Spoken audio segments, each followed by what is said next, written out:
anak-anak kelas 5, ketemu lagi dengan Miss Cindy dalam pelajaran pendidikan agama Kristen.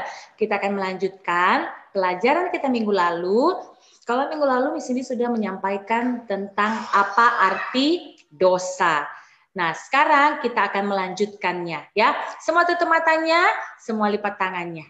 Oke, Tuhan Yesus terima kasih. Kami akan belajar pendidikan agama Kristen. Kami mau belajar memahami pengertian tentang dosa dan kami ingin melakukan yang terbaik buat Tuhan dan menghindari setiap perbuatan-perbuatan dosa.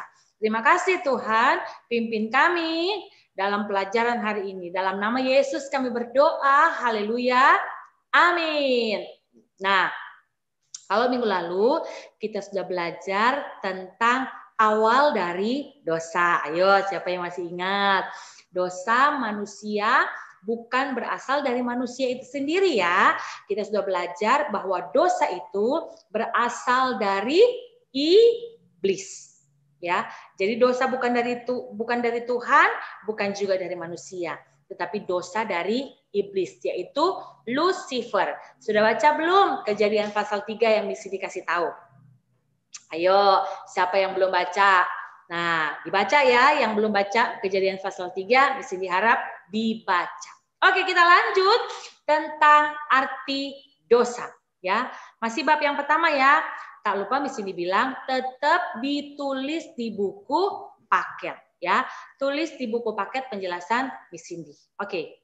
Kita lihat akan dosa di bagian yang kedua ini. Ya, apa yang disebut dengan dosa? Ya, apa yang dimaksud dengan dosa? Kalau minggu lalu kita sudah belajar bahwa dosa itu dari Lucifer. Nah, kalau sekarang kita lihat ada istilah-istilah ya dari kata dosa itu sendiri. Kalian nanti kalau ada buku paket boleh kalian lihat ya, kalian perhatikan, lihat baik-baik. Nah, kalau sekarang kita lihat aja dari penjelasan di sini ya. Kita lihat apa itu dosa.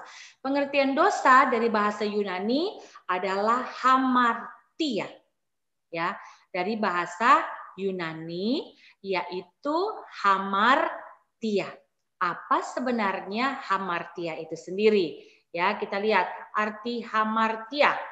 Melenceng dari sasaran yang sudah ditetapkan.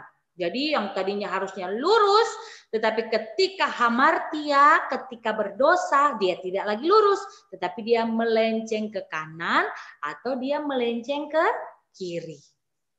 Ya, apa yang sudah ditetapkan? Kalau yang ditetapkan lurus, nah ternyata tidak tepat sasaran ke kanan atau ke kiri. Kalian pernah ya lihat permainan ini ya?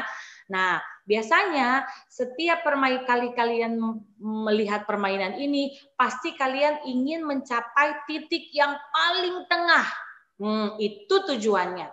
Ya, kalau kalian lempar dari jarak jauh, pasti kalian bidiknya itu di titik yang paling tengah.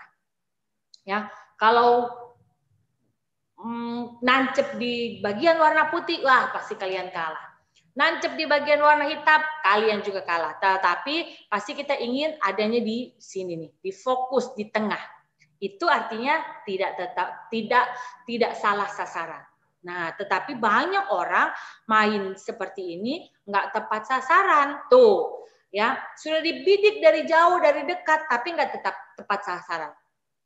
Tapi yang tepat sasaran, nah itu yang juaranya. Kita lihat lagi. Arti dosa dalam perjanjian lama. Ya, ada banyak istilah. Ada istilah ra, menghentikan atau menghancurkan. Pasha, pemberontakan atau pelanggaran. Ya, ada awon, ada zagak, ada asham. Dicatat ya. Nah, ada juga rasha, tahun. Tapi inti dari semua kata-kata ini adalah penyimpangan. Tidak sesuai dengan apa yang diinginkan Tuhan. Ya, penyimpangan yang dilakukan secara sengaja. Artinya kita tahu kita sudah lakukan dosa. Kalau dalam perjanjian baru, arti dosa ada banyak kata-katanya juga. Ada asebes, ada poneros, ada hamartia, ada anomos, ada parabetes. ya, pelanggaran terhadap hukum, tidak tepat sasaran, perbuatan amoral. Waduh. Jadi intinya dalam perjanjian baru ini dosa diartikan sebagai perbuatan yang melanggar peraturan. Nah, kalau peraturan di sekolah boleh diperbaiki, tapi kalau peraturannya Tuhan artinya kita sudah berbuat dosa. Ya, kalau kita melanggar peraturan Tuhan, ya, kita sudah berdosa. Ya, pasti setiap dosa ada hukumannya. Kita lihat lagi.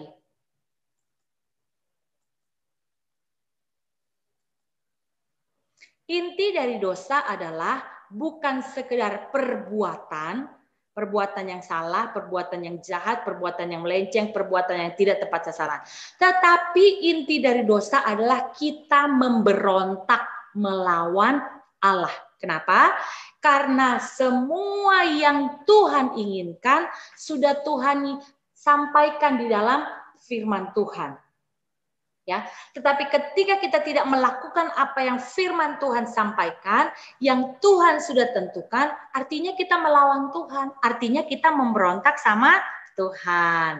Ya, ingat ya, kalau kita berdosa, melakukan dosa, artinya kita sedang memberontak, sedang melawan Tuhan. Siapa coba yang berani melawan Tuhan? Gak ada yang bisa menang kalau melawan Tuhan. Makanya Tuhan jangan dilawan, ya. Tuhan jangan dilawan. Ikuti maunya Tuhan, ikuti keinginannya Tuhan, ikuti semua apa yang Tuhan inginkan. Pasti kalian akan diberkati. Oke?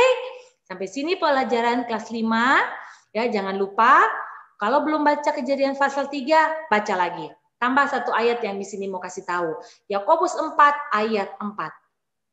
Ya, kalau kita mencintai dunia ini, mencintai perbuatan dosa, melakukan perbuatan dosa, artinya kita musuhnya Tuhan. Siapa coba yang berani jadi musuhnya Tuhan? Nggak ada ya. Semua mau menjadi sahabatnya Tuhan. Oke? Semua tutup mata, semua lipat tangannya. Tuhan Yesus, terima kasih buat pelajaran hari ini. Kami bersyukur. Kami diingatkan lagi untuk kami tidak berbuat dosa, untuk kami tidak memberontak, untuk kami tidak melawan kepada Allah. Tetapi kami mau nurut, kami mau melakukan, kami mau taat apa yang menjadi perintah Tuhan. Terima kasih Tuhan, kami sudah berdoa, selesaikan pelajaran hari ini. Dalam nama Yesus kami sudah berdoa. Haleluya. Amin. Tuhan Yesus memberkati.